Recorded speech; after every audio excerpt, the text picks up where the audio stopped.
Það er kallað annar öruggur sigur á Valur í bikarnum daginn. Þessi var nú kannski svona aðeins erfiðari en sá.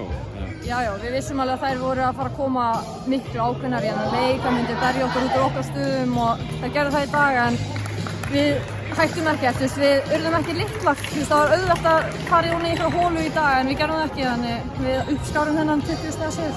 Gerir virkilega vel í upphæði leiks og svo svona, Valur var ekkert að fara. Það eru konur með þetta úr 15 stigum niður í 10 og niður í 8. Hvað gerist hérna í seinni hálfleiknum þegar þið náðu að setja fótinn á bensinskjöfuna? Sko, mér fannst við byrja í rauninni í þriðja leik, þetta var svolítið illa. Já. Við vorum bara svona óskipulaðar en svo fáum við bara stopp, við fáum stopp og Danny stelur eitthvað 3 boltum í röðu eitthvað og þá er þetta fljótt að breytast. Við fáum stopp, þá fáum við auðvitað körfur og það gerðist bara. Keflavík fyrsta liðið til þess að vinna Val í deildinni allavega. Mikið stígandi verið í Keflavíkurliðinu núna á þessu tímabili og sér bara nokkri leiki búnir að þá hafið verið, það litið vel út. Eru þið ekki bara spenntar fyrir áframhaldinu? Jú, bara mjög spenntar. Það er mjög gott að það náðu þessu sigur eins og þú segir.